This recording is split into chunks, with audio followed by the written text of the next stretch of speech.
Food poison ఘటనలపై task force, food safety commissioner, జిల్లా స్థాయి ఆఫీసర్లతో కమిటీ ఏర్పాటు, తనిఖీలు చేపట్టి కారణాలు, బాధ్యులను గుర్తించాలని ప్రభుత్వం ఆదేశం ఇచ్చింది. గురుకులాలు, హాస్టళ్లు, అంగన్వాడీ స్కూళ్లలో ప్రత్యేకంగా ఫుడ్ సేఫ్టీ కమిటీలు, ప్రతి విద్యా సంస్థలో హెడ్ మాస్టర్, 2 స్కూల్. ఏమీ లేదు సార్, ఒక 1000 కోట్లు ఇచ్చి 1000 కోట్లు ఇస్తే 80% సమస్య పోతుంది.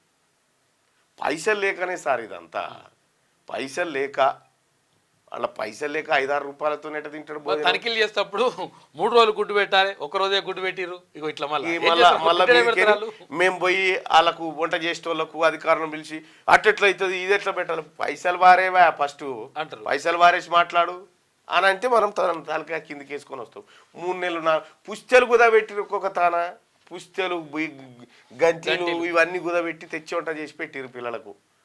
మనం ఎన్ని చెప్పినా కూడా ముఖ్యమంత్రి గారు ఇక్కడ 100% ప్రభుత్వాల నిర్లక్ష్యమే ఉంటుంది సార్. అప్రతిష్ట పాలు చేయాలని చూస్తే కఠిన చర్యలు, విద్యార్థులను టీచర్లు, ఆఫీసర్లు కన్నబిడ్డల్లా చూసుకోవాలని, పరిశుభ్రమైన వాతావరణంలో పౌష్టికాహారం అందించాలని సీఎం రేవంత్ రెడ్డి సూచించారు. కలెక్టర్లు తరచూ స్కూళ్ళు, హాస్టళ్లు, గురుకులాలను తనిఖీ చేయాలని. సార్ నేను చెప్పింది ఇదే సార్, మీకు అర్థం కాలేదు. నేను చెప్పింది ఓసారి ఎస్ఐని పంపించండి, ఓసారి ఎంఆర్ఓని పంపించండి, ఓసారి ఎంపీడీఓని, ఓసారి వకీల్ని, ఓసారి జడ్జిని పంపించండి సార్. స్కూల్కి పంపిస్తే వారంలో ఒక్కసారి పోతూ ఉంటే వ్యవస్థలో మార్పులు వస్తూ ఉంటాయని చెప్పిన.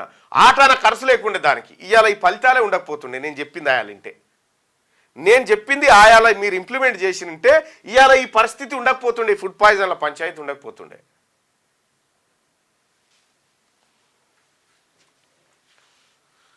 ఫుడ్ పాయిజన్ వెనుక బీఆర్ఎస్ కుట్రలు, హాస్టల్లోని కొందరితో గులాబీ నేతల కుమ్మక్కు, త్వరలో అన్ని బయటకు వస్తాయి. మంత్రి సీతక్క ఇక కుట్రలో ఆఫీసర్లు ఉంటే క్రిమినల్ కేసులు పెడతాం. ఇథనాల్ ఫ్యాక్టరీకి పర్మిషన్ ఇచ్చింది నాటి బీఆర్ఎస్ సర్కారే.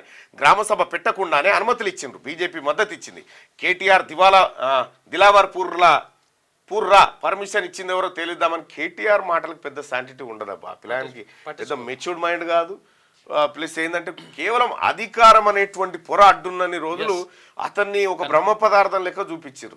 అది దొరికిపోయిన తర్వాత ఉట్టిదే అదంతా. కేటీ రామారావు కేవలం ఎందుకు పనికొస్తాడంటే కుట్రలు కుతంత్రాలు చేసి అడ్డదారిల్లో ఎట్లా వ్యవస్థను చిన్నాభిన్నం చేయాలి అనేటువంటి ఒక ఉగ్రవాది రూపంలో కనిపిస్తూ ఉంటాడు అన్నట్టు. ఎందుకు చెప్తా ఉన్నంటే చేసేటి అన్ని ఏ చిల్లర పనులు. అంతే. ఈ వ్యవస్థ బాగు కోసం ఇది ఇలా ఫుడ్ పాయిజనింగ్ జరిగిందా? బీఆర్ఎస్ పార్టీ హయాంలో జరగలేదా? ఎన్ని చూపెట్టినాం మేము? ఇలా అధికారం విపక్షాలన్నీ కలిసి ఈ పిల్లలకి ఏం మంచి చేయాలో చెప్పాలి కదా. ఓ ప్రతిపక్ష నాయకుడు ఉండి ఈ పిల్లలకి ఏది జరిగితే మంచిది చెప్పాలి కదా. చెప్పరు ఎందుకు? అది చెప్పరు. పోయి మీ అయ్యి ఆడమంటాడు, నువ్వేమో దేశాలు పట్టుకొని తిరుగుకుంటా వీళ్ళు ఇట్లా. ప్రతిపక్ష నాయకుడు ఈ మాట అడగాలి కదా చట్టసభకు వచ్చి. అది అడగట్లేదు. మీ హయాంలో డైలాగులు కొట్టిరు, పనులు మాత్రం ఇవే. డైలాగులు అట్లే ఉండే.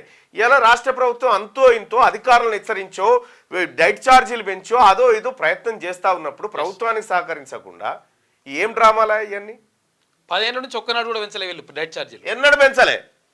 మొత్తం విద్యా వ్యవస్థని మొత్తం పాతాళానికి తీసుకుపోయింది కేసీఆర్ కుటుంబం కాదా తెలంగాణ రాష్ట్రంలో? మళ్ళీ మీరు చెప్పడానికి ఎక్కడ అర్హత? ఇగో దిలావర్పూర్ ఇథనాల్ ఫ్యాక్టరీకి నాడు అడ్డగోలుగా పర్మిషన్లు, పీఎంకే కంపెనీకి వంతపాడిన గత బీఆర్ఎస్ సర్కార్, ఇష్టమున్నట్లు మినహాయింపులు గుర్తించిన రాష్ట్ర ప్రభుత్వానికి కేసీఆర్, కేటీఆర్ వీళ్ళే పర్మిషన్లు ఇస్తారు. వాళ్ళే వచ్చి లొల్లి పెడతారు. సంపినోడే సావుకాడ కూర్చొని ఏడుస్తున్నట్టుకుంది. సంతాప సభ పెట్టినట్టు. సంపినోడే సంతాప సభ పెట్టుడు ఎంత దుర్మార్గమో బీఆర్ఎస్ పార్టీది అంత దుర్మార్గం అదే చేస్తుంది. క్యూ న్యూస్ ఛానల్లో పనిచేయటకు అనుభవం గల సీనియర్ వీడియో ఎడిటర్స్ కావాలను సంప్రదించవలసిన నెంబర్ 8688926084. qnewsads@gmail.com ను సంప్రదించండి. లైక్ చేయండి.